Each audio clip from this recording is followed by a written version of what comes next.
न सद्वासद्यदपि परमं वेदवातन्न वेद यत् सत्यं तन्न खलु कुशलैश्छिद्यते तर्कबाणैः द्वैताद्वैतात्यखिलमतिभिर्यत्पदं सेव्यते तत् वन्दे चेतो विलयनिलयं शारदापादपद्मम् सांख्यं योगं पशुपतिमतं वैष्णवं वा यथेच्छं चार्वाकं वा भवतु हृदयाह्लादकं सज्जनानां यत् सत्यं तत् प्रमितिपथगं स्वप्रकाशं वरेण्यं दद्याच्छौख्यं जगति सकलं darshanam sharadaya. Thank you, Dr. Anway Mukhopadhyay, for joining us in this Vimarsha Academia. Vimarsha Academia is a dream, is a vision to engage the ancient wisdom of the rishis in the very modern context. There are two types of readings. Both are genuine readings. One, we want to keep the text in their own time and want to understand that. That is traditional Indology. And we want to read these texts for doing Shastras and experience. And Vimarsha is all for this. And you know, I have been serving for this purpose to keep these Shastric traditions alive. But what we need more is what insights can we glean from these traditions and address some of the contemporary issues that make our thinking relevant for a global discourse. And I'm very honored, we all Vimarsha family are honored that Dr. Mukhopadhyay is with us today. Dr. Mukhopadhyay is a professor in Department of Humanities and Social Sciences in the prestigious IIT Kharagpur. And he is in the Department of Humanities and Social Sciences. And previously, he was assistant professor at BHU and at the University of Burdwan. He was educated at Jadavpur University in Kolkata and BHU in Varanasi. And he successfully completed the course on Hinduism, ritual, caste, gender, and offered the Oxford Center for Hindu Studies in August of 2016. And his class was placed as the very first. Mukhopadhyay's publications include, among others, Atheism and the Goddess, Cross-Cultural Approaches with a focus on South Asia, from Palgrave, Thematizations of the Goddess in South Asian Cinema, edited with Shavik Narayan Hoare in Newcastle upon Tyne by Cambridge Scholars Publishing, Living Without God, a Multicultural Spectrum of Atheism, edited with Sanjit Chakraborty. The other work is The Authority of Female Speech in Indian Indian goddess traditions, Devi and woman's planning, from Palgrave again. The goddess in Hindu Tantric traditions, Devi as corpse, from Routledge. And he had The Red Shadow of the Mother from Cambridge Scholars Publishing, and Why Fiction Matters was edited with Vanasri. And Mukhopadhyay is the first editor also of the book Finding Philosophers in Global Fiction, Redefining the Philosopher in Multicultural Context, and is to be published by Bloomsbury. Besides, He has published 2 books of creative writing. He also is a poet and a fiction writer, and his research papers and creative pieces have been published in noted journals in India, Australia, and the USA. His works have been cited and discussed by reputed scholars in celebrated international journals published by Sage, Tyler, and Francis Springer and Cambridge University Press. He has presented papers and chaired academic sessions in national and international conferences in and outside India and has contributed chapters to several edited volumes.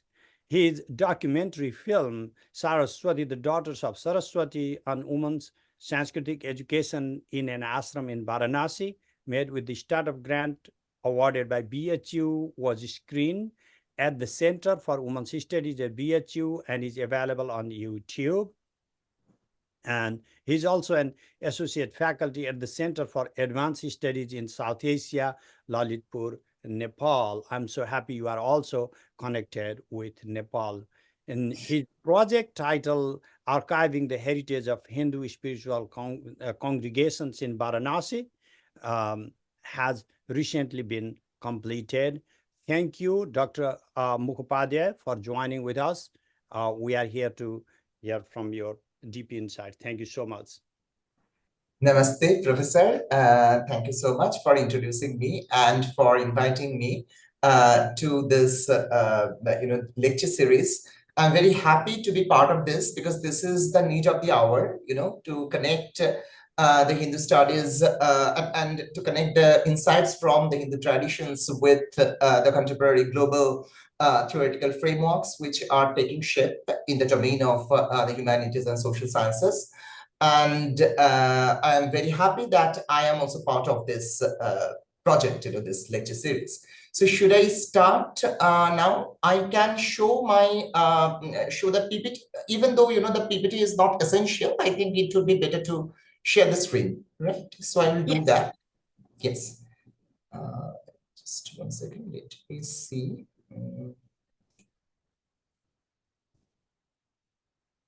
This one. Okay.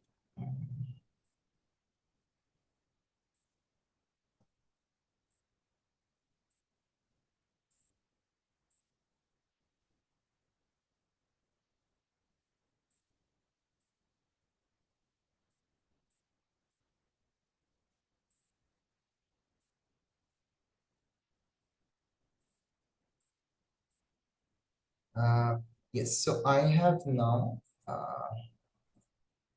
shared the screen. I think it's visible, right? It's not visible yet. It's there on my system. Let me just see whether it's there or not. Let me see. Yes, they are giving me this, they're sending me this message, you are screen sharing. Oh, it's visible. Yes, sorry. Yes, it's my bad. Okay. Yes. Okay. Thank you so much. Yeah. So I am going to talk about, the connection between the world, not the connection, but rather, the connection that we can establish probably between new materialism and the world of Tantric Shaktism. And I have named this presentation Living Rock, Loving Rock, because, the rock metaphor would be important for me. So I will discuss that in course of time. But first, I need to explain what I mean by new materialism with a K within brackets. As scholars have recently started to acknowledge, the paradigm of new materialism is actually indebted to various indigenous epistemologies coming from different parts of the world. And LV has, pointed this out. Professor Biernatski, who, was the first speaker in this lecture series, has also written about it in her book. And Virginie Magia, in an essay, insists that when we look at the indigenous epistemologies, from various cultures, we find an emphasis on, I quote, the non-separability of matter and spirit, unquote. And she thinks that this is what, is prevalent not prevalent, but rather this is something that we can draw on while talking about new materialism in a multicultural context. When we talk about new materialisms coming from different parts of the world, or rather, the different forms of new materialist epistemologies that can be articulated in different parts of the world on the basis of the indigenous traditions. And I would argue that the materialisms that emerge out of such an approach may be placed in such a dialogue with the discourses of new materialism as would make them seem already known or familiar forms of non-binaristic approaches to matter and spirit, the human and the other than human. Sudipta Chakraborty and I, in an essay, have traced a similar kind of hyphenation of matter and spirit in the Shaktism discourses, and we propose a paradigm of spiritual materialism and material spiritualism that might be placed on a spectrum of tropical and even global materialisms with new materialism. In other words, the Shakti-tantric approach to materiality can be seen as a new materialism too. I mean, new with the K within brackets, which posits an anti-binaristic discourse of matter and spirit and underscores the agency of Shakti that mediates between matter and spirit and remains engaged in a continuous play of material becoming, unbecoming, and rebecoming. I think what is lacking in the discourse, in the Western discourse of new materialism, even in the works of Jane Bennett and the others, is this issue of Shakti, the issue of energy as something that mediates between matter and spirit. So when we talk about new materialism, or rather when we reflect on new materialism from the Shakti-tantric perspectives, we have a more complex kind of framework, because we need to talk about Shakti because that lies at the heart of Tantric Shaktism. And it is something which is, always mediating between matter and spirit, and which is sort of, assuming spirituality as well as materiality. So I will see Shakti as a very important ontological category that we need to negotiate with when we talk about new materialism from the Shakti-tantric perspectives. Professor Mukhopadhyay, could you put your presentations in presentation mode, please? Yes, sure. Just 1 second. Let me see. Yes, is it visible now?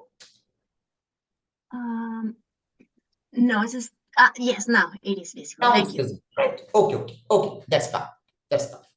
Okay. So the material and spiritual blossoming of Shakti, in other words, are closely intertwined. As following certain observations of Tracy Pinchman, I have noted in my book, Atheism and the Goddess, the insentient but active Prakriti in Samkhya has a goddess-like agency, an agency that is later attributed to the goddess as absolute consciousness in the Shakta traditions. Because we know that, there is a difference between the Samkhya Prakriti and the Mahashakti or Adi Shakti in the Shakta Tantric traditions. Nevertheless, there are certain features of the Samkhya Prakriti which are still visible in the figuration of Adya Shakti in Shakta Tantra. Yes. Interestingly, the agency of Prakriti in this case is agency without consciousness. I mean, I'm talking about the Sankhya discourse of Prakriti that would be relevant to a post-human conceptualization of agency without consciousness. Even though it is argued in Sankhya that the insentient Prakriti becomes active due to its proximity to the conscious Purusha.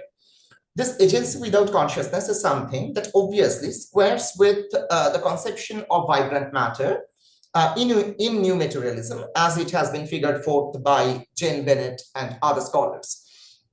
Interestingly, one of the most celebrated pro-materialist thinkers from modern India, Vimarsha Academia, who, emphasizing the Lokayata tradition in India, has sought a number of times to excavate the materialist discourses or tendencies within the Indic philosophical traditions, argues that he would like to concur with Surendranath Dasgupta that Adi Sankhya might originally have been a materialist doctrine in which Prakriti was all important and the sentient Purusha was not associated with it at all, and that though Purusha was later added to this doctrine as a second ontological category, it could never become as important as Prakriti.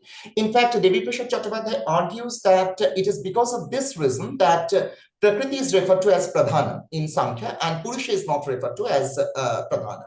So we talk about Prakriti Purusha or Pradhana Purusha. Now, obviously, I'm not saying that this is the only possible reading of Adi Sankhya, but this is an interesting insight which I thought I should share in the context of discussing new materialism, because many of the features of vibrant matter that we find in the writings of, say, Jane Bennett or Diana Poole. Diana Poole talks about lively materiality. So these ideas can have a resonance in the configuration of Prakriti in Sankhya.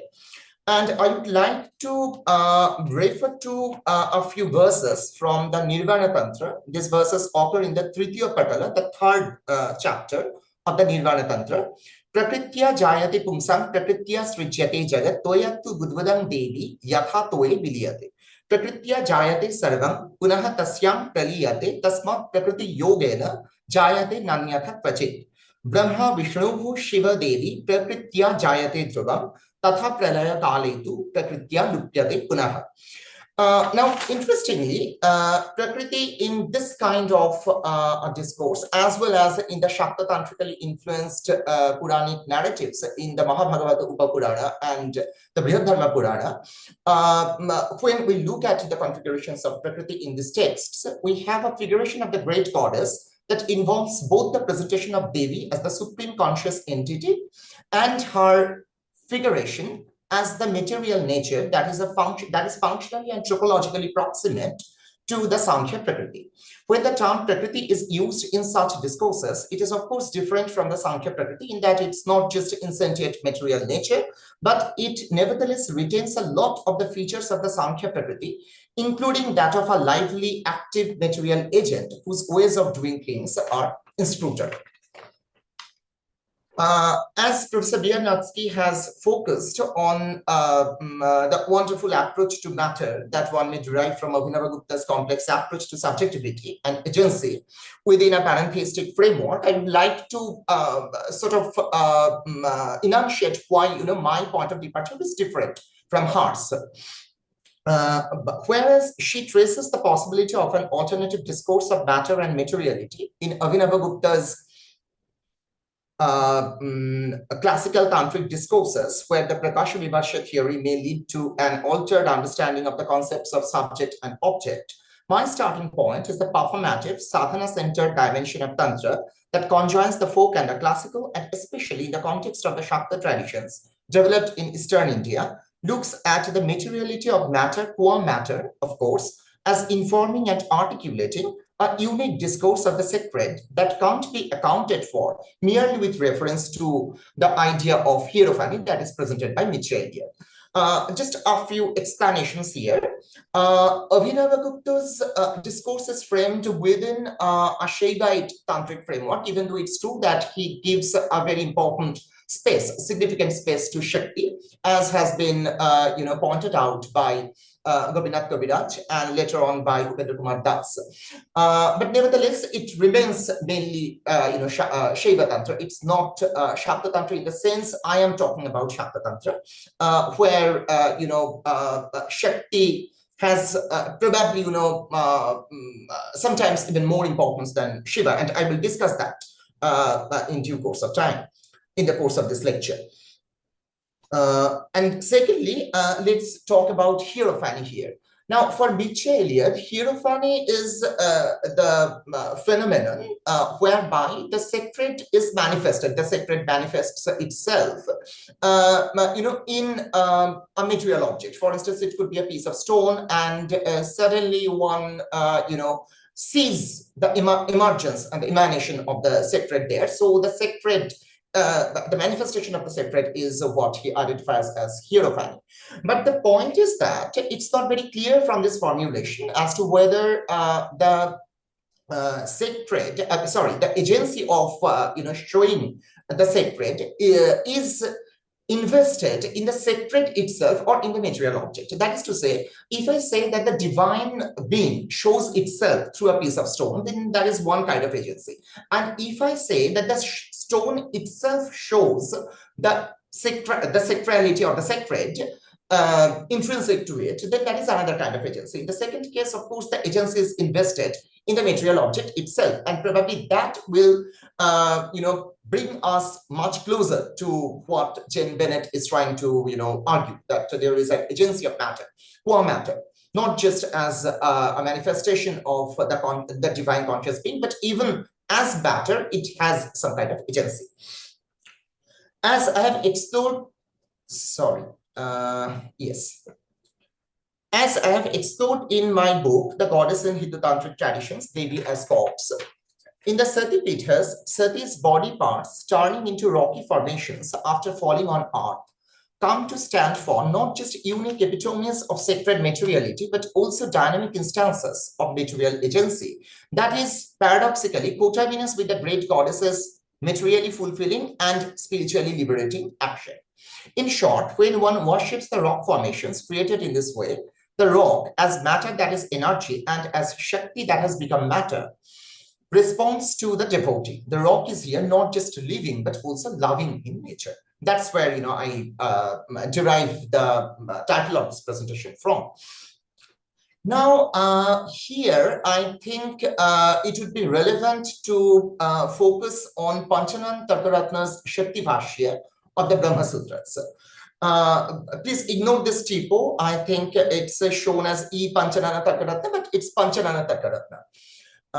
It is interesting that Panchanana Tarkaratna, the great Shaktatantric scholar of modern India, in his Shakti Bhashya of the Brahma Sutras, identifies the ultimate substance of the universe as Brahman, that is one with Shakti, that is to say, Shakti Brahman.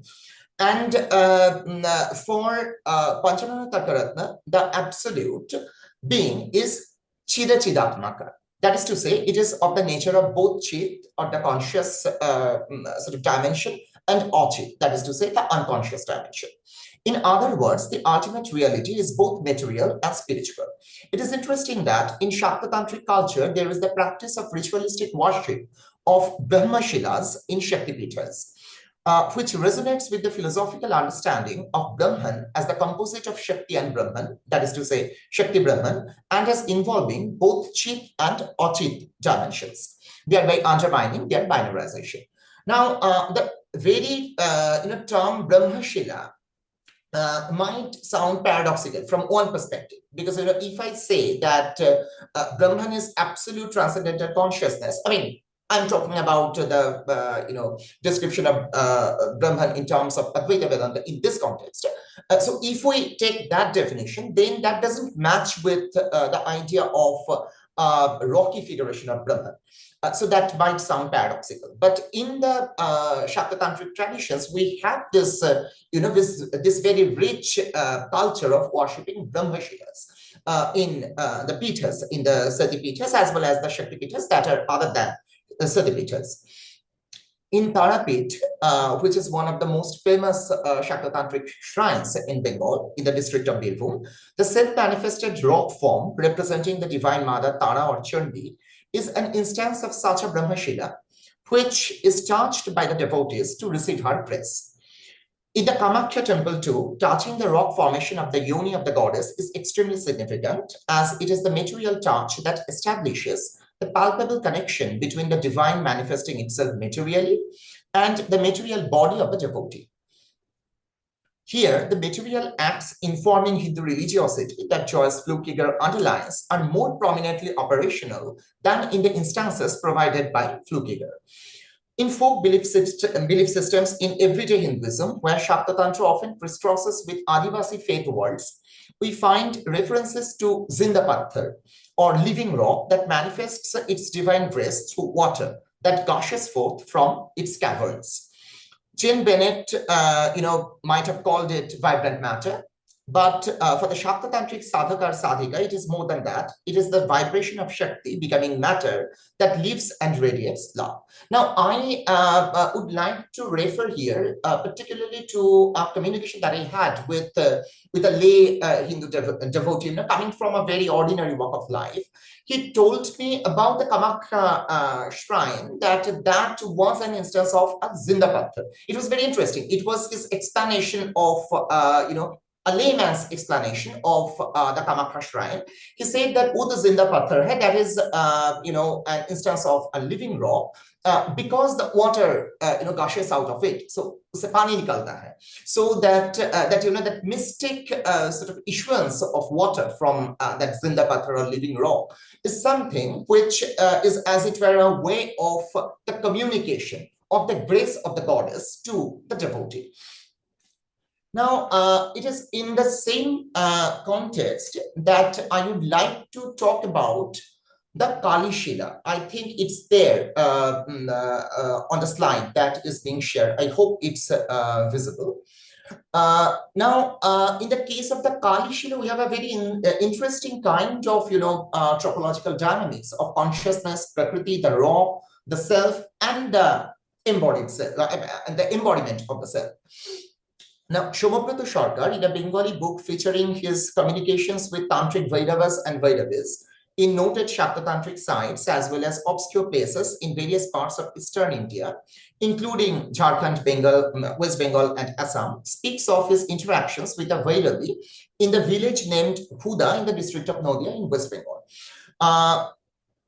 There, the Vairavi, who is referred to as Huda, or the mother of Huda, she is a tantrika, in fact. She had installed there a Kali Shila, or a rock, which was supposed to be the embodiment of Kali, goddess Kali, beside the sacred rock formations worshipped by the Adivasi people in the village. And there was a harmonious cohabitation of the Kali Shila and the rock formations that were held sacred and that were worshipped by the Adivasi community in the village. This Vairavi tells Shomobrata Sarkar that in a Shila one can experience Brahman. So this is very interesting because we tend to think that when we need to experience Brahman, we need to detach ourselves from from the material universe, but that is not the case here. So that is the difference between a kind of anti-materialist bias in one kind of path of spiritual enlightenment, and the other kind of framework where matter and spirit can be harmonized. And in the Shakta-tantric traditions, of course, matter and spirit are harmonized in this way. This Vairavi also paradoxically adds that the Shila rock is also of the nature of Prakriti. So at one level, it is a manifestation of Prakriti, at another level, it's the manifestation of Brahman. In the case of the saint who, worshipping the Shila, enters the illumined state of self-realization, the body becomes a subtle Shila or a Sukshma Shila, like, Sthanu. So she employs the term Sthanu here. During the Kundalini sadhana, the Shila will take its stable seat in the body of the sadhaka and it will remain awake as the awakened Mother Divine. Every sadhaka is not entitled to worship this Shila. Only one who has attained samadhi, so one who has already reached a certain point on the path of spiritual illumination, that person can worship this Shila, and it would be allowed by the Guru. But this Shila is silent and it is Atmavad, that is to say, like the self. Here, against the received idea of Kali as the active dimension of the inactive Shiva or Brahman, which is quite prevalent in various Shakta discourses in India, including in Sri Ramakrishna Paramahamsa's descriptions of Kali as the active dimension of Brahman, the general idea that Shakti is the dynamic aspect of the absolute. So against this idea, we have a figuration of Kali as silent and still like a rock. So when we look at the different forms of sadhana that exist, in the practical domain of Shakta sadhana, not just in the elite circles, but also in the in the secluded peripheral areas of Eastern India, we find that our received ideas are also changed to a great extent. They are altered, they're modified. Yes. The still static absolute, which is one with the self and is highlighted in Advaita Vedanta, and which is overwritten in the Spanda Shastras in Kashmir Shaktism with a dynamic absolute that has a spurata or spanda, that is to say a vibratory nature, is here equated with Kali, who is majorly seen as the opposite of all the possible connotations of stillness or static state of beings. Now, the point is that while Kali is mainly seen as a dynamic aspect of the absolute, here we find her being equated with the stillness of the self, which is achieved through spiritual enlightenment. At the same time, the Shila is also seen as a token of Prakriti. So there is an apparent paradox involved here, but Shakta Tantra is a discourse and praxis which sort of deals with, plays with, and finally harmonizes paradoxes. Yes, thus the actual domain of Shakta sadhana may alter some of our received ideas and point to the plurality of the figurations of the goddess with respect to the self and material nature in the everyday world of Shakta sadhana. Another aspect of the relation of the goddess to the rock needs to be highlighted here. In the Puranas, Parvati, the avatar of Adya Shakti, is seen as the daughter of the mountain Himalaya. In the Devi Bhagavata Purana, Himalaya in fact states that he is blessed to be given the opportunity by the goddess to be her father, because she is the absolute consciousness, the transcendental deity, and he is a Jada or insentient mountain. In the Mahabhagavata and Brihadharma texts, both Ganga and Uma, daughters of Himalaya, are presented as avatars of Adyashakti. Sati, after leaving her body, is first reborn as Ganga in her, as her Angshavatara or her partial avatara, and then as Uma, her complete avatar or her Purnavatara. So this is what we find in the narratives of the Mahabhagavata and Brihadharma Puranas. Ganga and Uma, theologically speaking, become the same entity here. Reading this narrative topologically, one may say that while Uma is less accessible materially than Ganga, who is present in the form of water, even the mountain rock can be the source of our realization of the Devi. She has the capacity to manifest herself in and from an apparently inert piece of rock. Interestingly, in the Bengali devotional hymns to Kali and the Bengali songs for Parvati, including the Agavani and Vijaya songs associated with the autumnal Durga Puja, rituals in Bengal, the goddess is often referred to by an apparently dejected devotee poet as Pashani, which in Bengali is the feminine it's in the feminine gender in the Bengali language, but it means stone-like. So she's referred to by a devotee poet most often as Pashani, or stone-like, since she, being the daughter of the rock or Pashan, that is to say the Mount Himalaya, is so hard-hearted that she doesn't respond to the call of the devotee. However, ultimately, as all these poet devotees would acknowledge, she's not so Pashani or stone-like after all, and does shower the devotee with her compassion, like the watery self of Ganga. In other words, we may say the rocky daughter of the rock is responsive and loving and can become accessible to us like the water of a sister, Ganga. In Shaktism, the goddess is both Maya and Brahman, both Purusha and Prakriti. Hence, she can manifest herself as absolute spirit and can also show her living face in absolutely dormant matter. Matter thus is never dead in Tantric Shaktism, it is only dormant. The Kundalini is the greatest symbol of this dormant status of matter that can be awakened. It is not dead matter that the Kundalini Shakti enlivens, rather, it is the Kundalini Shakti as dormant matter that wakes up as vibrating Shakti through spiritual sadhana.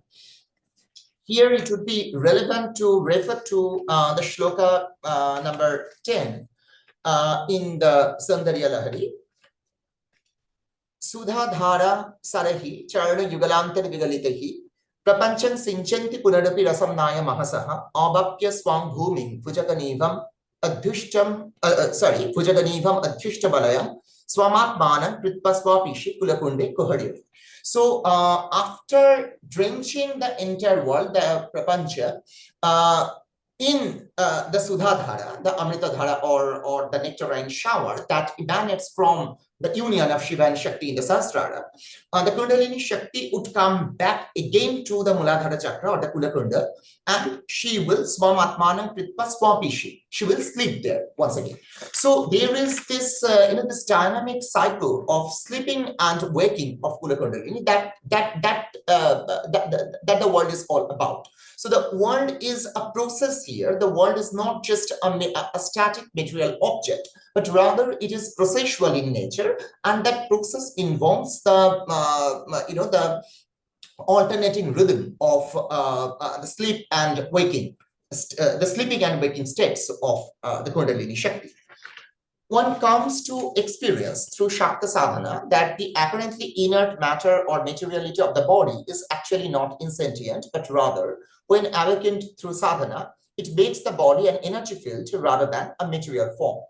As the unending dynamic interplay between matter and spirit, Shakti is an ontotheological or rather ontotheological category, the ontological status of which can never be fixed or pinpointed, since she is neither exclusively matter nor exclusively spirit, but rather navigates between, encompasses, and yet transcends them, if matter and spirit are seen as fixed ontological categories. In other words, Shakti is what hyphenates matter and spirit, but this is not a static but dynamic hyphenation. The sacrality of matter or the material universe is of course not specific to Shakta Tantra. As far as the Hindu metaphysical traditions are concerned, we know that in the Vishishtadvaitavad as well, we have an emphasis of the material world as real and not as unreal. However, it appears that the Shakta traditions make the respectful attitude to matter in Hinduism much more conspicuous and concrete than other traditions in Hinduism. The Durga Saptashati explicitly refers to the manifestation and existence of the goddess as earth and water. For instance, in the Narayana Stuti, we have expressions like Mahi Swarupeda Yatahastitasi. So she is there in the form of Mahi or earth, and Apam Swarupastita Tvaitat, so she is there in the form of water.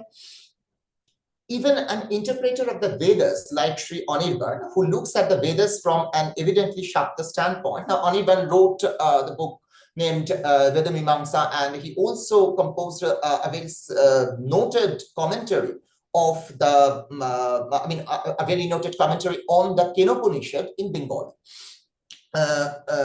So he looks at the Vedas from an evidently Shakta standpoint and celebrates the material universe as the source and container of the divine Amrita, even though it is apparently ephemeral. We find a similar kind of sensibility in Brahmarshi Satyadeva's book, Sadhana Samara, which is again a very interesting Bengali commentary. It's a commentary on the Durga Saptashati. There he talks about the importance of Satya Pratishtha. He says that when we look at the material universe, we should see it as Satya, as real, as true, and not as unreal. It is the face of the Mother Divine, which we see in the material universe around us. And when we look at matter, we should see it as Satya, as a manifestation of the goddess. So if you want to reach the ultimate point of spiritual illumination, you need to perform this Satya Pratishtha in the material world. The agency of matter works in Shaktism not just through logical discourses, but also, and sometimes more significantly, and graphically through rituals, beliefs, and the dynamics of sadhana. In the following segments of my talk, I would first focus on some of the Tantric texts that can be cited to drive home the point that Tantric Shaktism acknowledges the role of matter qua matter in sadhana, even though this matter always participates in the dynamic hyphenation of matter and what is transmaterial, thereby making matter more than material. Then I would finally move over to certain dominant phenomena and tropes from the Shakta Tantric traditions that can be seen as tokens of vibrant matter, representing the ontological surplus that may make material formations more than material. I would put the term material within quotes for obvious reasons. Now here I would like to Professor Mukhopadhyay, I think you might have skipped some slides, or Let me just check. It was or it hasn't moved from the second slide. the living rock. I think it's there, right? It was visible. The living Yeah, rock. so you're still on that one. Yeah, thank you. Yes. So it was the previous one, new materialisms, and then living rock in Shakta Tantra. Yes, thank you. Yes, and then I will move to the next slide, the issue of the tropes of the agency of matter. But before that, I would just make a few references to the tantric texts that focus on the importance of certain material forms, core material forms. So their materiality is foregrounded in this text. Now, I would begin with the issue of the Panchamakara or the Kula Dravyas, because this is a point of contention as far as Tantric Shaktism is concerned. Swami Pragyanananda, in his book Tantra Tattva Praveshika, points out that there is a difference between Dakshinacharya and Vamacharya within the Shakta Tantric frameworks in terms of their approaches to the Kula Dravyas or the Panchamakaras. He says that Jagannath Tarkalankar was one of the most noted figures in the development of the rituals and the standardization of the rituals of Shakta Tantra in modern Bengal. And if you look at the Shakta Tantric traditions in modern Bengal, if you look at the Guru Paramparas, you will find that many of the practicing Shakta Tantric aspirants would trace their lineage to either Jagannath Tarkalankar or to the disciples or Shishyas of Jagannath Tarkalankar. Now, when talking about the Rahasya Puja Paddhati, because Jagannath Tarkalankar actually standardized many worship formats, the formats of worship rituals within the Shakta Tantric context, and those standardized formats are still followed in many temples, in many families with utmost sort of respect. So Jagannath Tarkalankar, while talking about Rahasya Puja Paddhati, seems to accept the Virachari approach to the Panchamakara or the Kula Dravyas, and he accepts the fact that the Panchamakara and the Kula Dravyas, Madhya, Mangsa, etc., they should be seen through the lens of non-metaphoricity. They shouldn't be seen only through the lens of metaphoricity, whereby you say that they stand for something else. So if it's Madhya, then it's not really wine, it's something else. So we have an anukalpa for that, and that will stand for the term Madhya. So he says that is not required. The Virachari position is okay, and the non-metaphoric focus on these material forms and emphasis on the material particularities of these material forms, that emphasis is required according to him. On the other hand, in the Parashurama Kalpa Sutra and its commentary, as Pragyanananda points out, you have a criticism of the Vamacharya approach. But interestingly, in the tantric texts, so for instance, in the Tadala Tantra, in the Nirvana Tantra, in the 7th Patala of the Tadala Tantra, in the Chaturtha Patala, the 4th Patala of the Tadala Tantra, and the 11th Patala of the Nirvana Tantra, we have an emphasis on the Panchatattva. That doesn't mean that, no purification is required. In fact, in the Tadala Tantra, it is said that there should be the ritual of the Shodhana or purification of the Panchatattvas, and that is there in the Mahanirvana Tantra as well. Where it is said that the sura, the wine must be purified first through a ritual process, and then it can be, a participant, so to speak, in the tantric sadhana or the tantric rituals. However, when we come to the Matrika Veda Tantra, we have a very interesting take on this issue of sura as as something that is necessary in the Shakta Tantric sadhana. In the 4th Patala of the Matrika Veda Tantra, the 4th chapter, we find an emphasis on two things. One is sura, the other is the Mahashankhamala. The Mahashankhamala is a rosary that is made from, that is made of beads created from the bones of human skeleton. So once a human being dies, that skeleton is used to create these beads. So the Mahashankhamala is mentioned here, and its significance is emphasized in the Martika Veda Tantra. So in the fourth patala, we find these lines, these shlokas. Karane nibase devi mahakali parakala, mahavidya vasa nityam surayam parameshwari.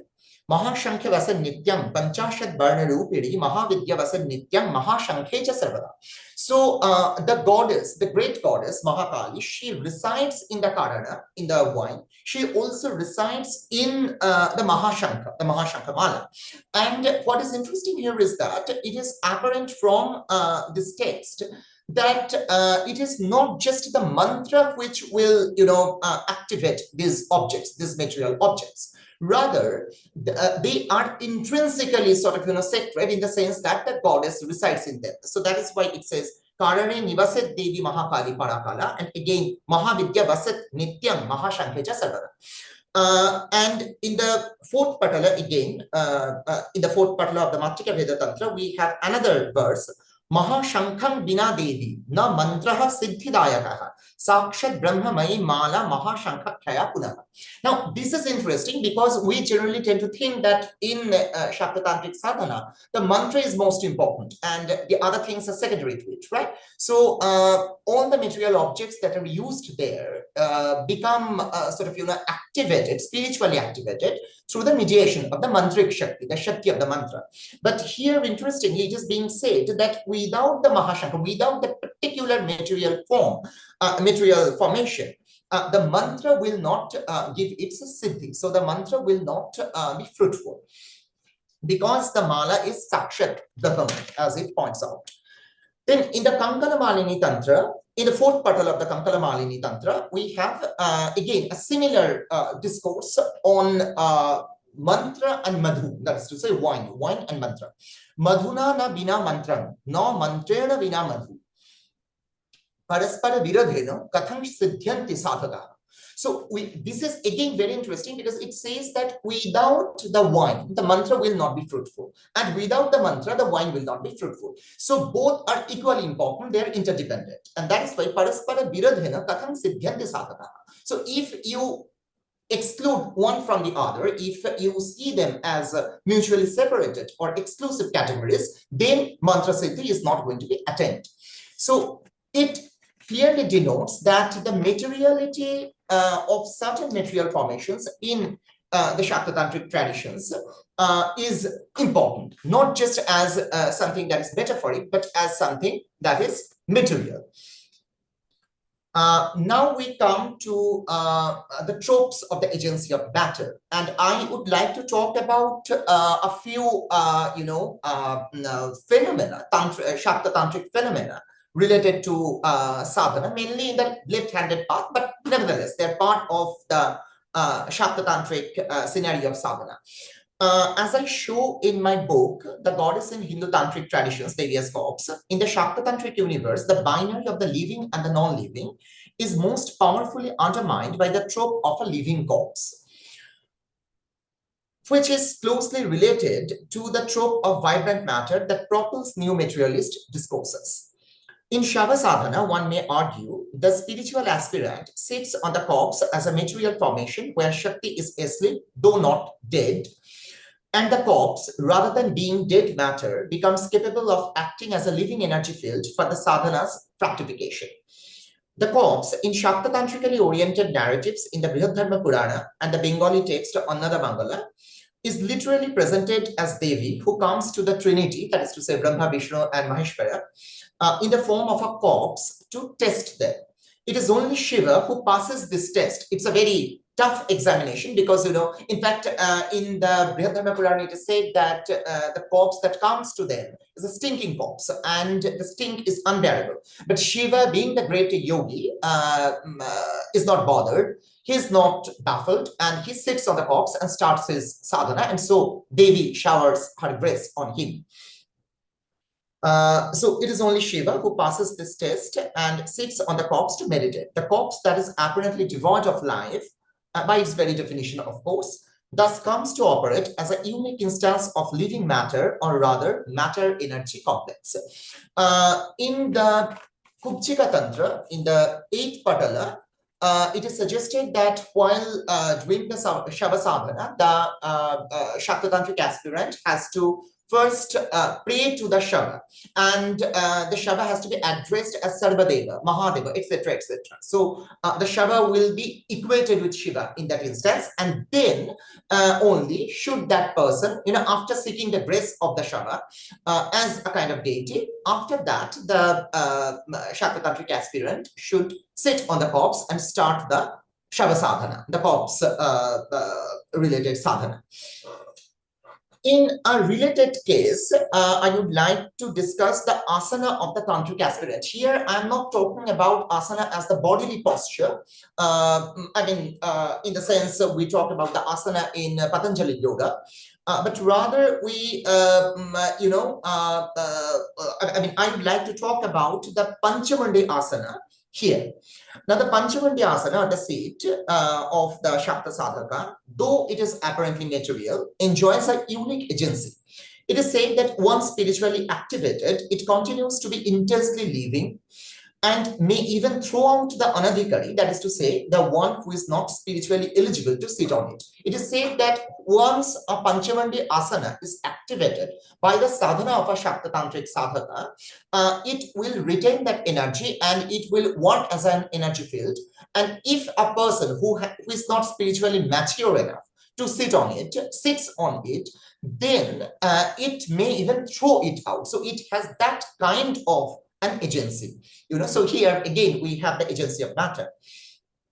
In the case of a Panchamandi asana, 5 skulls are used, including 1 human skull.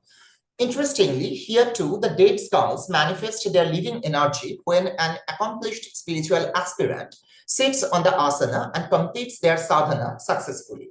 Interestingly, in the case of the asana as well as the corpse, the central metaphor of sadhana is not grounded in the binary of the living and the dead, but rather in the binary of being awake and being asleep.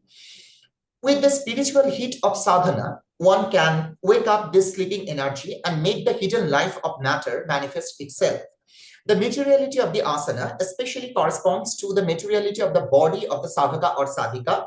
It is through the material dynamics of the interaction between the body and the asana that the spiritual aspirant's Shakti, as well as the Shakti of the asana, wakes up, manifesting the circularity of spiritual materiality and material spirituality in Shaktatantric understanding and experience. And here, I would also like to focus on the issue of the ecological interweaving of the living and the non-living entities. So I will talk about that, but let me go to the next slide, because I am going to talk about wonder in a different sense than the sense in which Professor Vimarsha talks about the matter of wonder. So she, of course, draws on the idea of chamatkara as is found in Abhinavagupta's philosophy. But I am going to talk about wonder from the perspective of the Shaktatantric sadhana, sometimes even, apparently subversive or transgressive forms of Shaktatantric sadhana in Eastern India. In the latter, so on the one hand, you have one kind of wonder of matter in Kashmir Tantra, as has been explored by Lurili Vianatsky. And on the other hand, we can talk about the wonder of matter in the Shaktatantric traditions in Eastern India. In the latter case, it emanates from the unique flowerings of Shakti through matter and as matter. The corpse moves, skulls become hyperactive, material images or aniconic material manifestations of the goddess actively bless the devotee. Tantric yantras assume a life tangible enough to shake the skepticism. Such are the instances of wonder that one comes across in tantric narratives in Bengal, in hagiographies of sadhakas and sadhikas, as well as in stories and fables grounded in the Shaktatantric universe and in folklore and Sthalapuranas. Ecological habituses of the goddess radiate her energy. Rock, dust, water become as active in representing the all-pervasive livingness of Devi as flowers, birds, or trees. The sentient and non-sentient are debinarized experientially as the trees and stones are interwoven in the magic of Devi's material manifestations. So the tree is a living entity. The stone is apparently not a living entity. I mean, in our sort of, conventional idea about them. But of course, in new materialism, the discourse will change. Now, interestingly, as in new materialism, here also you have a kind of debinarization of the idea of the sentient and the non-sentient. How does that happen? Now, if you look at the the sadhana sthalas of a lot of Shakta sadhakas in Eastern India, you will find that the sadhana sthala is actually a sacred site where you have both living entities and stones, or apparently material entities. For instance, you have a Panchamandi asana, which is surrounded by certain types of trees, right? So here the goddess, the sadhana is assisted by both the trees and the asana. So they are together part of this process of Shakta Tantric sadhana, and there is a kind of interactive relationship between these entities and the Shakta Tantric sadhana. Yes.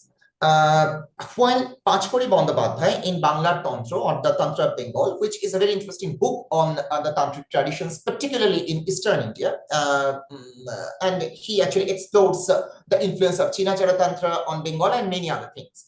So in that book, he argues that the pithas enshrine not images of the goddesses, but rather yantras. He says that in every pitha, in every sati pitha, there is actually a sacred mystic yantra. However, we need to note that the pithas enshrining the remains of Sati's body often preserve rock formations that are supposed to be Sati's body parts turned to rock. Such rocks are not dependent on any tantric yantra for their sacrality. Rather, they are themselves sacred yantras vibrated with the life of the undying goddess, whose dead body they putatively represent. The goddess is matter as well as spirit and energy as far as the world of Tantric Shaktism is concerned. She is not just immanent to matter, she is matter itself. And this is what Devara Willoughby also points out, that she is not just in the world, she is the world itself. It would be fallacious to try to capture this experience within the vocabulary of either pantheism or panentheism. I think that both the discourses of pantheism and panentheism are not quite adequate for accounting for this phenomena. It is a matter of the processuality of matter, or rather that of the matter energy spirit complex. And I am continuously talking about hyphenated categories, so matter hyphen spirit hyphen energy, because that's how we can look at these entities when we look at them from the Shakta Tantric perspective, which talks about the processuality of all these ontological categories. Shakti is the flow, the never-ending process of becoming that involves all forms of existence, blurring the borderline between life and death, spirit and matter, chit and achit. The highest wonder of matter is thus inseparable from the highest wonder, that is Shakti. As Liesl Remarque points out, Shakti cannot be rationally pinned down within any particular system of thought, mediating between spirit and matter and making them intermingle fluidly. It forces itself on us as an experience par excellence. We here also need to talk about, the goddess as flower, because that is another, interesting element or rather trope in Shakta Tantric sadhana.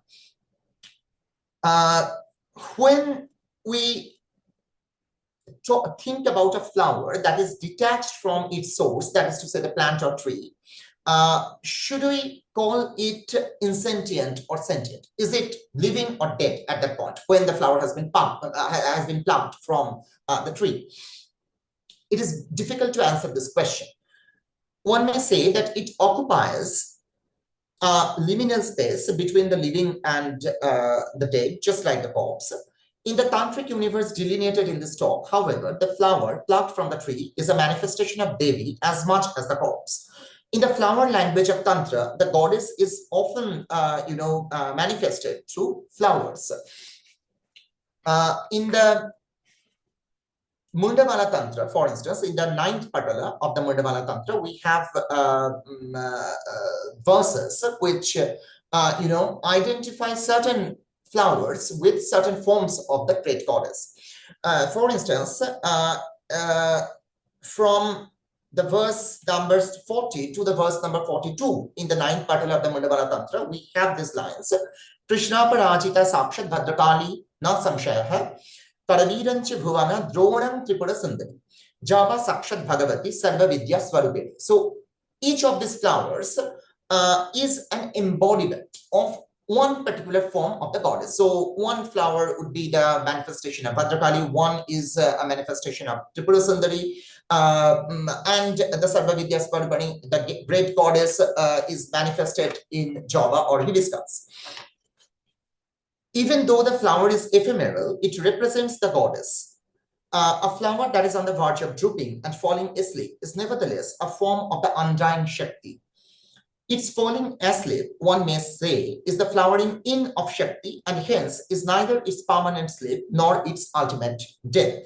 The new materialism of Tantric Shaktism, new with K within brackets, thus doesn't just erase the binary of matter and spirit, but also destabilizes the binary of the rock and the flower. So the goddess whom we see in the rock is also there in the flower.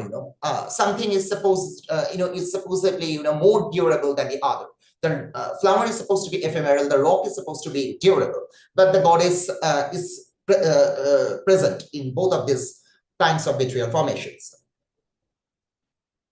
The permanent and the ephemeral both become facets of the material or spiritual material manifestations or radiations of Shakti. In this Tantric universe, falling asleep always implies the initiation of the process of waking up, as we have already seen. Now, we also need to focus on another issue here, that is, what is the place of the maternal, the trope of the maternal feminine within this discourse? Because if we follow the the new materialist framework, the kind of framework that is presented by Jed Bennett and others, we will not be able to see Shakti or the matter energy spirit complex as maternal, because that might be seen as a kind of unjustifiable personification of matter, because most often new materialism tries to look at matter not as a personified form of matter, but rather something, an entity that has agency without subjectivity or personality. So how can we talk about the maternal in the context of the Shakta Tantric discourse of matter? How can one see Shakti as maternal if it is so elusive that one can only experience it through materially engaging processes? Of course, the traditional Shakta view has been that Shakti is not just a blind force, but also a loving mother who gives birth to beings and things and threads them together by a bond of love. This discourse is obviously at odds with the discourse of the post-human or non-anthropomorphic or non-anthropocentric agency of matter. However, interestingly, while talking about materialism, even a materialist, thinker like Vimarsha Academia, who is not a religious thinker as such, curiously, associates the maternal and feminine with the materialist doctrines, which he says he is excavating from the Indic philosophical traditions. So, and I would like to see his approach as an old materialist take, which is being rectified through the intervention of the new materialist thinkers. However, Chattopadhyay has an old materialist take, so to speak, on the place of the maternal in the Indic goddess cultures. He links the superiority of mothers in societal life and religious imagination in various indigenous traditions in Eastern and Northeastern India, with women's prominent role in sustaining agrarian life in the earliest phases of the civilizational processes. For him, it becomes possible to link the materialist trends in the Indic civilization and its diverse philosophical systems with the maternal feminine in various contexts.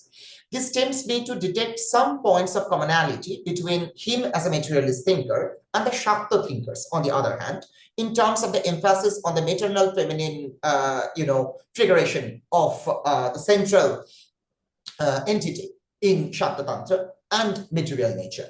Can this type of materialism accommodate a spectrum of sacred secular Shakta affect? I, keep this as an open-ended question. Now, and when I talk about sacred secularity, I'm thinking of this term in the sense, this term is employed by Latamani and Raymond Panikkar. However, when we speak of new materialism rather than materialism in general or old materialism of the sort represented by Vimarsha Academia, I think Bracha Ettinger's matrixial theories may be helpful in looking at the present issue in a new light.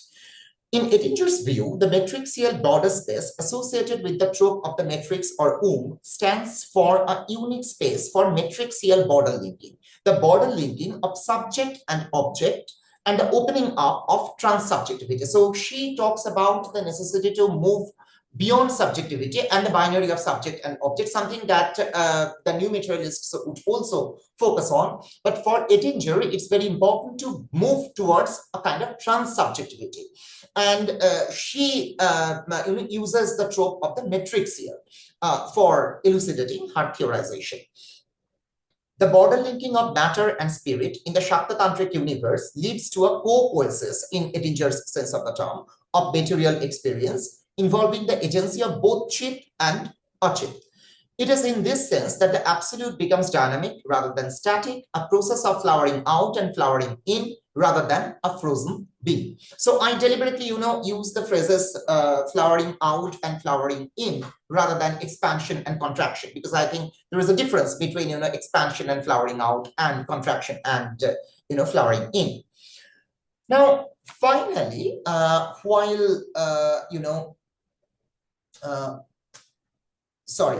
let me just, let me share it once again, because is it being shared, the screen? Yes. Yes. Yes, this one. Now, this is my last point, Shakta affect and a theology of risk. Now, when something happened. Am I audible and is the screen visible? We are seeing the slides, but not the presentation. Then you have to press on the presentation mode. On the presentation mode. Okay. Is it visible now? Yes, we can see the slides. Okay. So it's visible now, right? So it's okay, I guess, right? Yeah, it's just not on presentation mode. It's not. There you go. Now it is. Yeah. Okay. So I think there is some kind of time lag. So probably the internet is creating some problem here. Yes. So when we think about new materialism and post-humanism in non-Western contexts, so especially in the context of the Hindu spiritual and religious traditions, we need to look at the possibilities which are there in new materialism and the possibilities that that are there in the Hindu traditions in terms of the exploration of possible linkages between new materialism and the Hindu philosophical discourses on matter.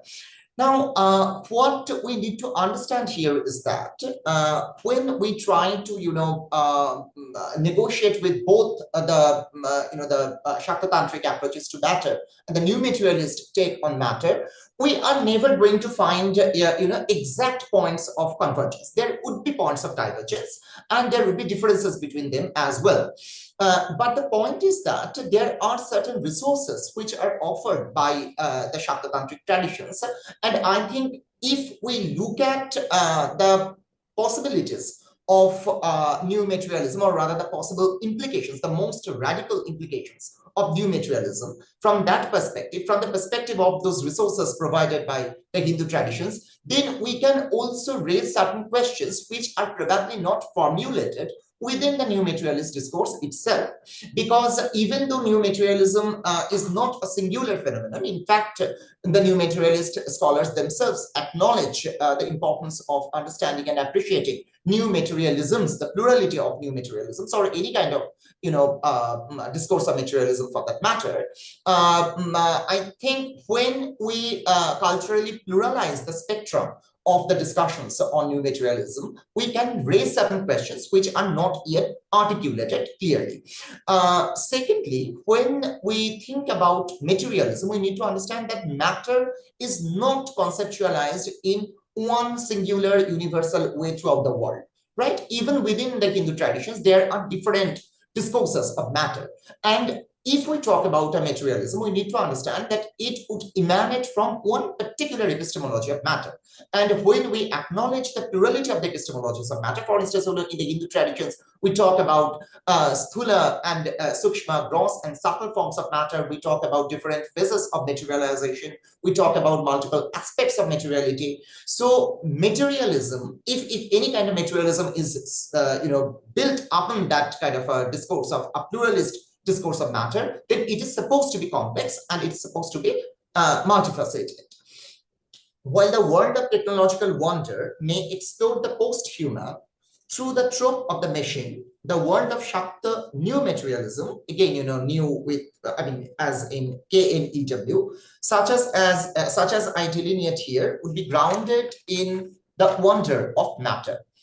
There is a difference between the agency without consciousness that one may notice in nations, or artificial intelligence, or in the autonomous agents that Laszlo Barna talks about. For instance, Barna explores whether we can hold autonomous agents. The A is morally responsible because they are devoid of phenomenal consciousness. So on the one hand, you have these things, and on the other hand, you have matter that is not tampered by human agents. So there is a difference between the agency without consciousness that one may notice in nations, or artificial intelligence, or A is, and that which one may observe in matter as manifestation of Shakti. A romantic eco-consciousness is far different from a genuine willingness to take the risk of opening oneself up to Prakriti and her play, to voluntarily subordinate one's human consciousness to the unpredictable place of nature, the material universe. The non-human agency of material nature is not just something that follows the framework of the Kantian sublime. It calls for a total self-sacrifice of the anthropocentric consciousness. And I would like to refer to the image of Shiva at the feet of, lying at the feet of Kali. He lies passively at the feet of Kali. And he appears to be the real Vira. If we talk about Virachara, he is the real Vira, not through aggressivity or even activity, but rather through his passive sort of self-opening to the goddess. And he would represent a move away from anthropocentric and androcentric discourses. The non-human agency of material nature is not just something that follows the framework of the Kantian sublime, as I have said, because unlike the loving mother of Sri Ramakrishna, the divine mother for Ramakrishna was another famous Shakta saint from Bengal, or even Swami Vivekananda. For them, the mother goddess is an unpredictable, often dangerously playful entity. So it's not something that you can capture within the Kantian framework of the sublime, because it requires a more sort of problematic kind of self-surrender of the human consciousness, the human self, the human subjectivity to the play of nature. Obviously, the divine mother is not just material nature, but neither for Ramakrishna nor Vivekananda nor Ramprasad. She is conscious, or rather the supreme consciousness, but she nevertheless retains, as I said, certain features of the Sankhya Prakriti. So obviously neither Ramprasad nor Vivekananda would identify the mother goddess solely with material nature or its agency without consciousness, but the most radical implications of new materialism in terms of its concomitant ethical positions and even metaphysical affect would foster an attitude in the human subject that squares with the self-opening of the Shakta sadhakas like Ramprasad to the playful Shakti whose play is not bound to be ever beneficial to the human subject. This is what I would like to call a theology of risk, which is different from the theology of risk, where the risk taking is about opening yourself up to the divine will of God, because there you are opening yourself up to another conscious entity, probably the superconscious entity. But here I'm talking about a theology of risk that might get associated with new materialism, and you may find there a more radical risk whereby the human subject is ready to sacrifice its subjectivity to the agency of material nature. Yes. So this theology of risk would necessitate absolute humility on the part of the human subject and invite the human consciousness to open and even offer itself up to something that may have agency without consciousness or subjectivity. Risking their subjectivity, though without becoming machines, the human subject may experience an alternative mode of spirituality that is part of the dynamic hyphenation of materiality and spirituality. As we have seen, this dynamic hyphenation is itself Shakti, the ontological conundrum that drives the metaphysical force of Tantric Shaktism and its affective dimensions, turning both matter and spirit into co-processual categories. So that is my ultimate conclusion, that when we talk about Shakti, we need to see both matter and spirit as processual categories and not as ontological fixities. Thank you. Now I would like to take questions, because I think if there are questions, I will be able to elucidate certain things better. Thank you. And Thank you so much. Thank you so much, Professor Mukhopadhyay. Yes, we start the session of questions and answers. Yes. Okay, I'd like to call on Anand Vaidya to ask a question, and then Rikesh Kaul after that. Okay. Oh, hello, can you hear me? Yes, yes, I can.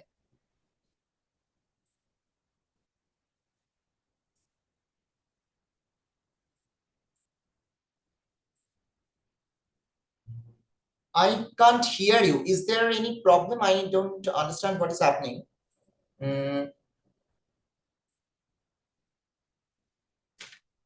I think I can't hear you. You are muted. Professor Vaidya, I think you are muted. What about now? Can you hear me?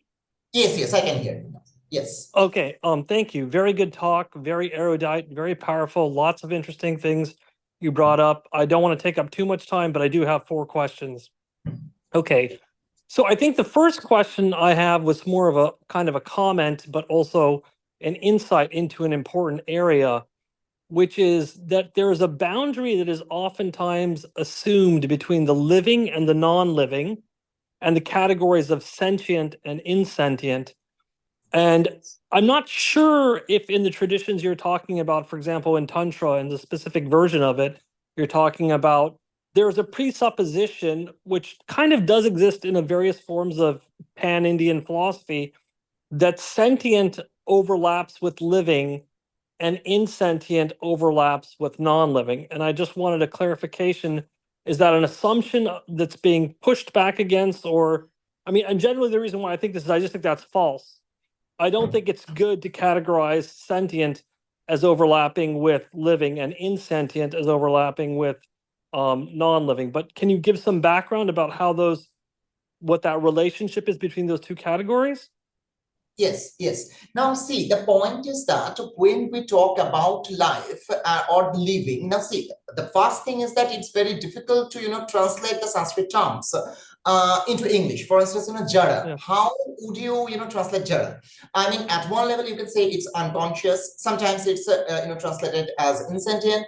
But Jada, at one level, everything is living. Whatever is, lives. So if we talk about existence, then everything exists. So we can say that whatever exists does live.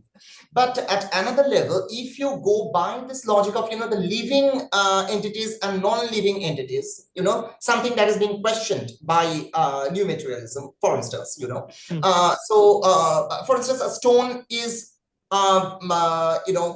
it's a material object, but it is not a living object. Right. So it's that kind of an idea. But of course, the sentient, insentient sort of binary would be more probably, akin to the conscious, unconscious binary, in my sense, as far as these traditions are concerned. Yeah, that's very good. That's exactly what I think is relevant. So that's why, I mean, when I do research on this topic in the combination of Indian and analytic philosophy, I have found more and more that it's much better to separate sentient and insentient from living and non-living. And the examples that I think really push this point are examples that you didn't point to, but which you might like. And the example is the case of a virus. So it's already debated in biology quite well that viruses track several properties that we attribute to living things, yet there are good reasons to deny that they're living. And they don't have to do with the property of being sentient. So viruses replicate. They have a lot of things that are in common with the things. Rocks don't replicate. Dirt doesn't replicate. So for the sense of saying that from existence you want to infer livingness seems just like a mistake between the categories of what we're talking about. Between numbers exist, they don't replicate. So it seems like existence and living doesn't go well together. But properties of living things that typically do matter are replication and self-regulation. Those things hold of viruses, but they also have other properties that fail. So I think viruses and bacteria are good categories also to look at, I think, in that. So then that goes to the second question that I think is important for your discussion, which is in new materialism, in this, even when I was reading Lorelei's book and writing my book review of it, I came to think that maybe the technique of wanting to redefine materialism might not be strategically as better as creating new concepts that don't use the hyphenated material spirit thing. And I wonder what you thought of that. Do you think that materiality, because of the Sanskrit translation problem you just pointed to, it might be better to start using translations of Sanskrit terms where we create new words in Spanish, French, and English in order to not have these connotations that are useful? Why do you feel like there's this tendency in new materialism to hang on to still talking about matter in some way when I don't see the motivation for that. Yes, so actually, when we talk about new materialism from the perspective of non-Western contexts, and it's interesting that you have raised this point because I was, in fact, about to talk about it. In fact, we need new terms, For instance, Virginie Magia says that, what appears to be new there is actually not new, but it's known, it's already known. Yeah. So that's her point.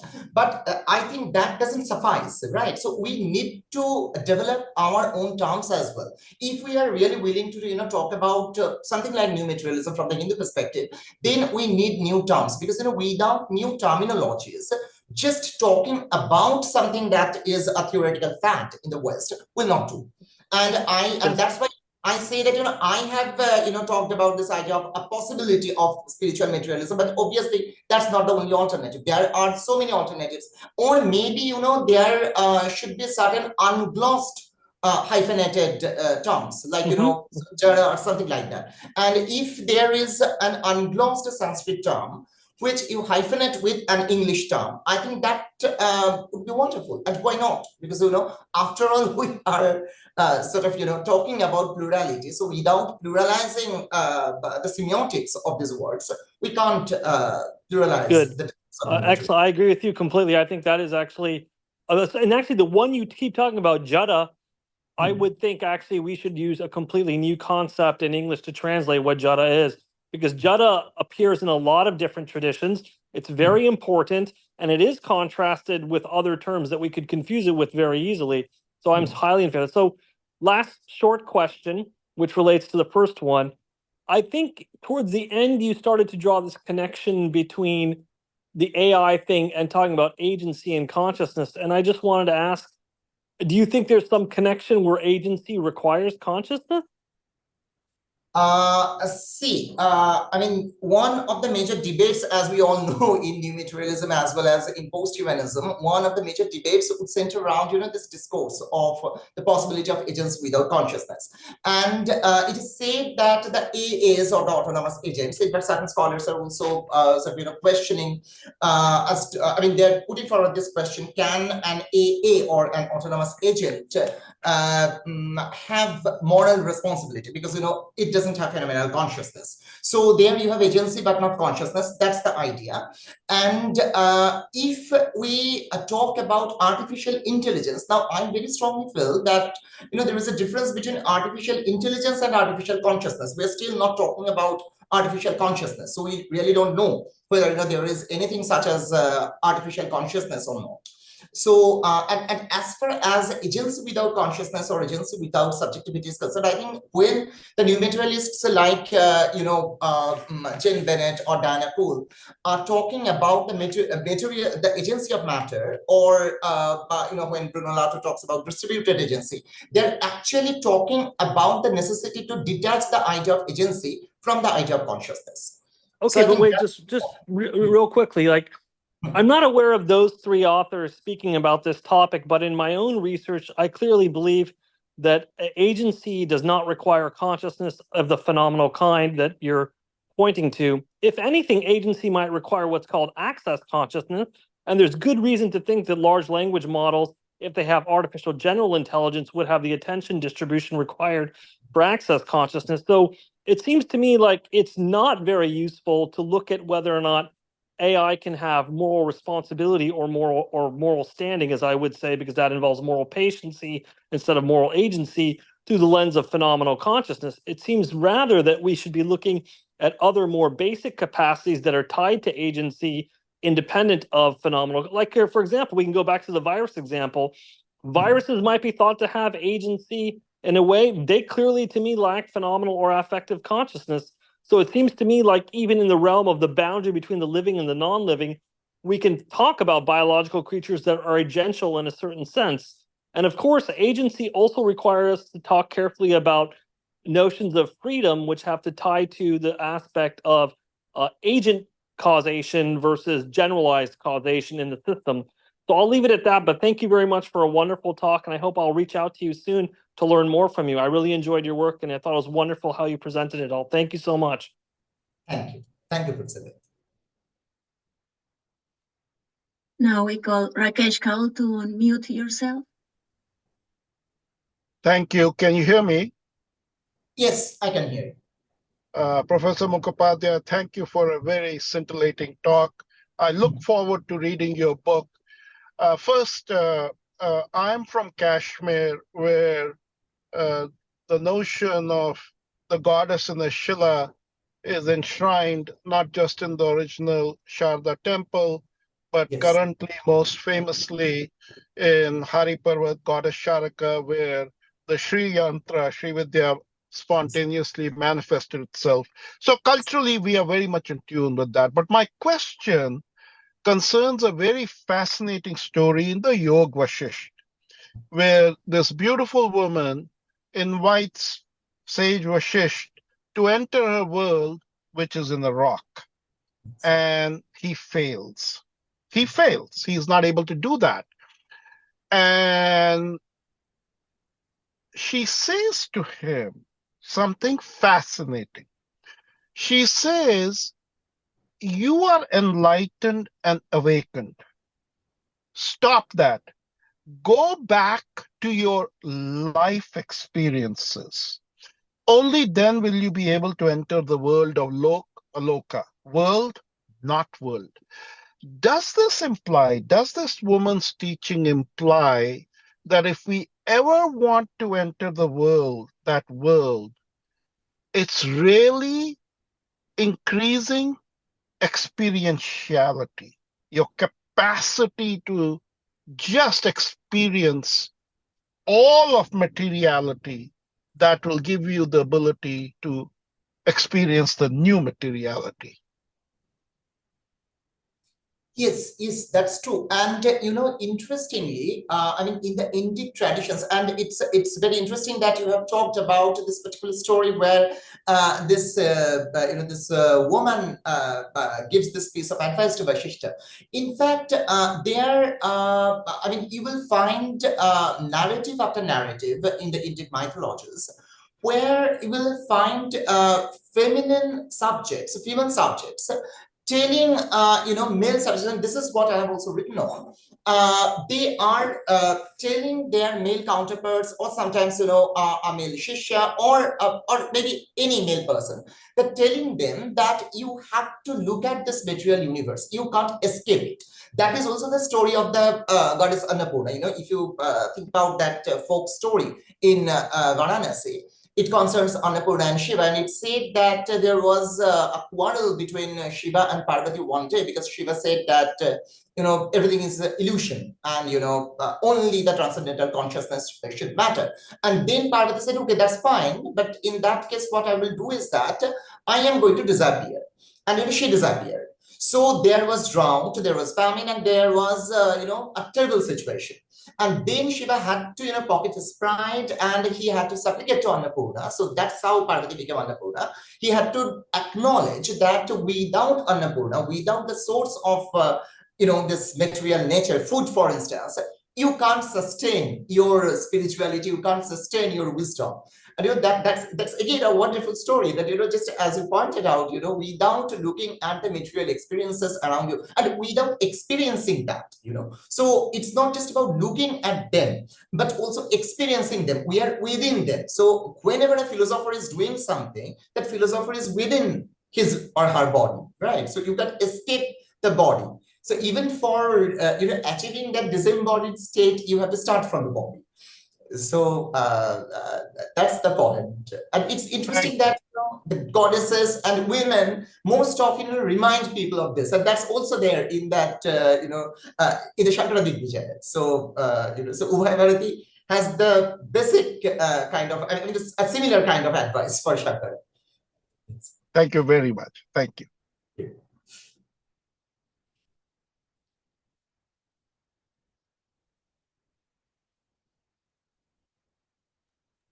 So we'd like to ask Sudev Madar to ask a question.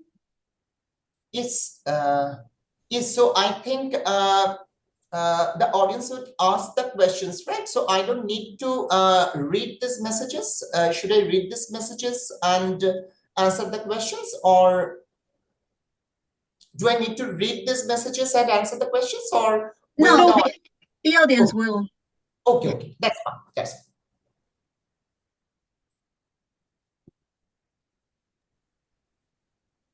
Hello, Professor. Thank you for the wonderful talk. I am fascinated by this metaphor of Shakti as a flower. And I was wondering if that also extends to the sensation, the senses associated with the flower, like fragrance and the sense of smell. And if that can be generalized to other forms of sense experience. Yes.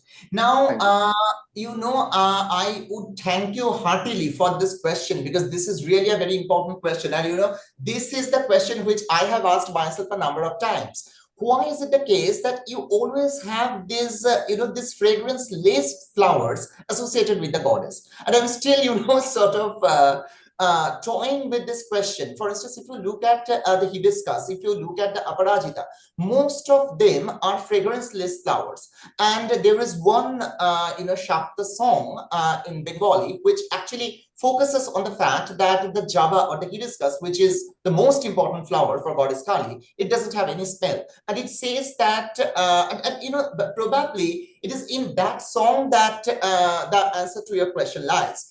In that song, it is said that, the fragrant flowers, like, jasmine and so on and so forth. So what they do is that they offer up their fragrance to everyone. But you don't offer your fragrance. I mean, it's addressed to, java, I guess, the hibiscus flower. So, but the java or the hibiscus doesn't have any fragrance. So no one is able to, enjoy that fragrance. It's meant only for Kali. But it's really interesting that, whenever we talk about the Yantra Pushpas, most of them are fragranceless. So it might be the case that when, as far as, their function in the Tantric sadhana is concerned, the focus is not on fragrance or the sense of smell, but on other things. For instance, how they look, how they appear to the sadhaka. For instance, in certain cases, it is said that they have a yoni-like form or something like that. In certain flowers, in the cases of certain flowers, there is this kind of homology, and that's what makes them Yantra Pushpas. But it's really interesting to note that most of them don't have smell.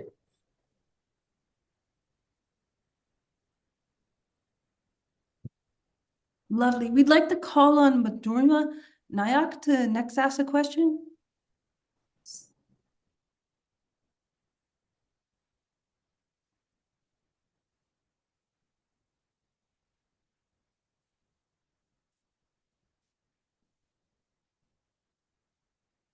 You are muted, I guess.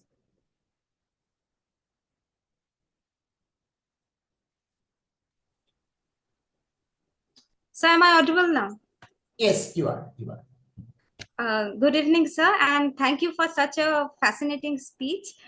So my question is, sir, can this material turn in the study of religion reconcile the tension between scientific and religious worldviews by emphasizing the shared material realities and processes?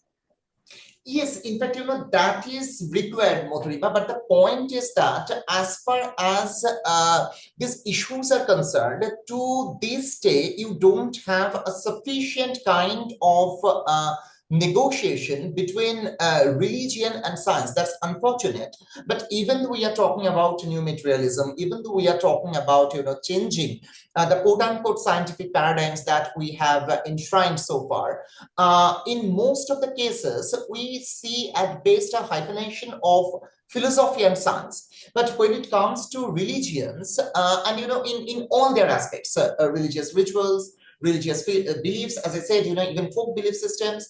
So how to look at them alongside of the scientific discourses, that is yet work to be done. That work has not been done yet, I guess, and that is required. And we can only hope that with these new developments in the humanities, we can probably move towards a situation where rather than just talking about a reconciliation, we would be able to stage a very meaningful and productive dialogue between the scientific discourses and the religious discourses, because it's possible. In fact, since I teach in a Science and Technology Institute, I've seen that probably it is possible to find out certain points of commonality. And as I said, there won't be absolute points of convergence where you have absolute convergence and absolute similarity, but there might be points of commonality, and those points can be negotiated and renegotiated. And as I said, that is still our work to be done in the future by all of us. Thank you, sir. Thank you. Professor Anway, it seems that we don't have any more questions on the chat. I just would like to ask, if you allow me, a last question. Sure, of course.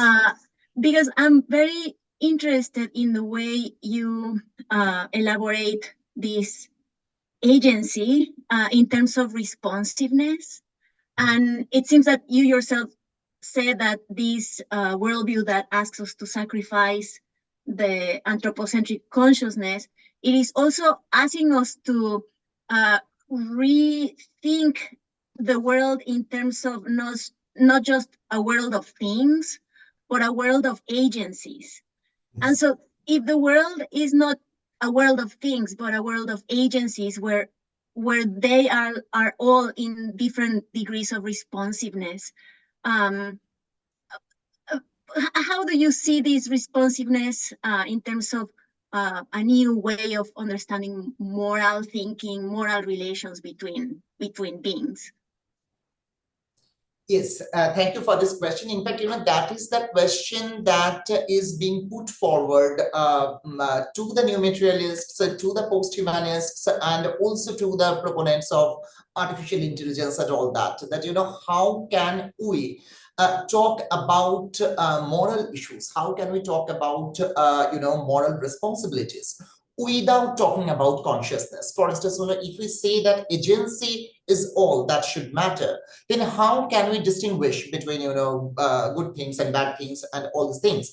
And unfortunately, as we keep talking about new materialism, as we keep talking about agency without consciousness, all around us we keep seeing bad things happening, right? So you have war, you have carnage, you have oppression unleashed on human beings. So how can you really enjoy the luxury of talking about agency in a world where the moral dimension of agency needs to be negotiated? Because if we don't negotiate it, then what does happen?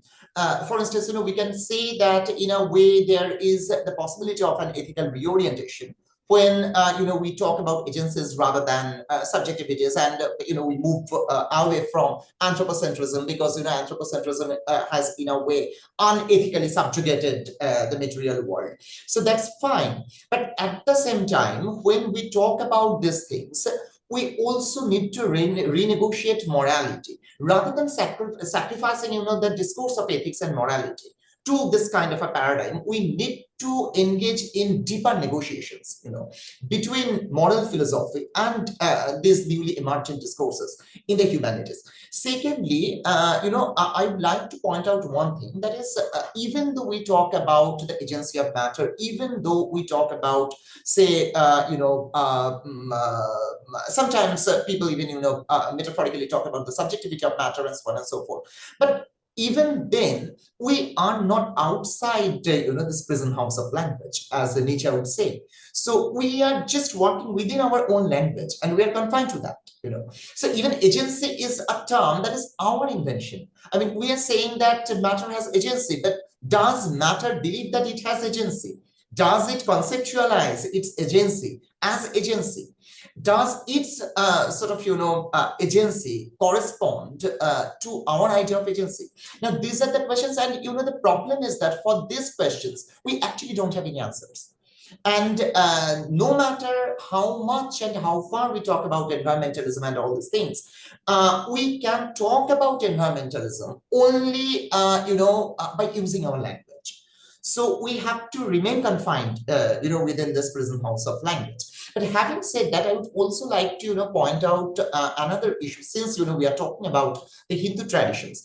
In fact, if you look at the Hindu traditions, you will find that there were a lot of, sadhakas and sadhikas, and there were also a lot of, saints who could transcend language.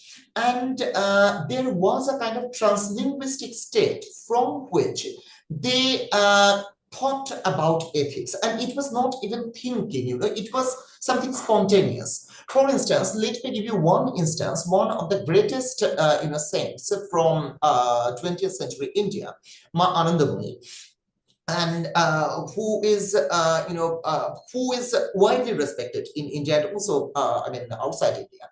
So in the case of Ma Anandamayi, we find very interesting instances of relating to nature.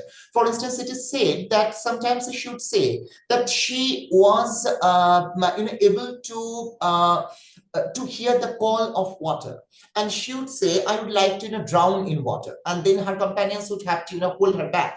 And there is another interesting thing. Professor Vaidya was talking about the virus. I deliberately didn't talk about the virus because I thought that Professor Biadatsky has talked about it, because she writes about it wonderfully in her book, I think the Matter of Wonder, her book on Abhinav Gupta and New Materialism. So, but interestingly, in this context, it would be good to talk about Anandamayi. In fact, she says something very interesting when she falls sick. So her attendants say, Mother, you have divine powers, as we know that, and you heal so many people. So I know that, we know that you can heal yourself as well. So why are you falling sick? Why can't you, extricate yourself from the sickness? And she says, just as you come to me, these germs also come to me. Just as you are my guests, so they are also my guests. I don't see any difference.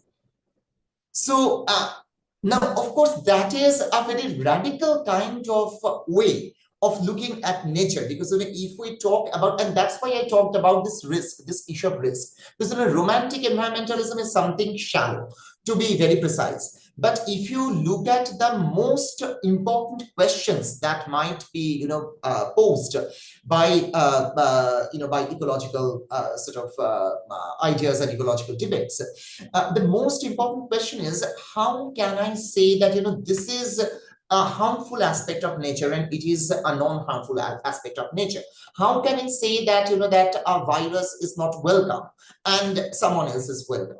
Right. So, so when we talk about ethics in the context of nature and ecology, then also we are faced with certain aporias, as Derrida would point out. So these are really aporetic questions, and there is no clear-cut answer to them. But yes, having said this, theoretically, practically speaking, when we come to the domain of practical awareness of good and bad, I think all of us have an intuitive understanding of what is good and what is bad. Even the oppressor knows that it's bad to oppress another person. So you don't really need to train that person. So probably there is some kind of innate, tendency in us to choose the good over the bad. So if we don't wish to do that, then I really don't know how, I mean, ethics can be sort of mandated. Law is one thing, but law is something which can be imposed. But can we really impose moral conscience on someone, or should it be innate? So that's the perennial question, and none of us, I guess, would be able to answer that with some finality.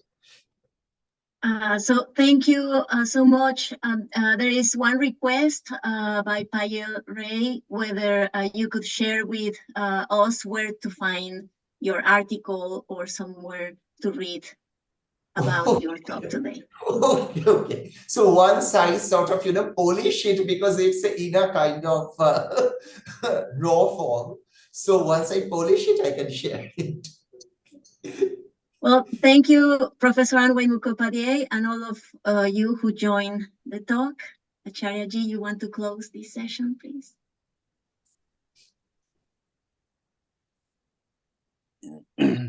Thank you, everybody. Thank you so much. I really appreciate it. Let's create a forum, a global forum, where we can connect sciences and the philosophies from the East. And in this regard, Professor Mukhopadhyay, Professor Loila Birnaki, and all the scholars who have given me all the feedbacks from behind the scenes, I deeply appreciate your support. Thank you, sir. Vimalakalasraya Vinavasristi Mahajanani Bharita Tanuscha Panchamukha Gupta Ruchir Janaka Tadubhaya Yamala Spurita Bhava Visargamayam Hridaya Manutara Amrita Kulam Mama Samspuratate Hridaya Manutara Amrita Kulam Mama Samspuratate.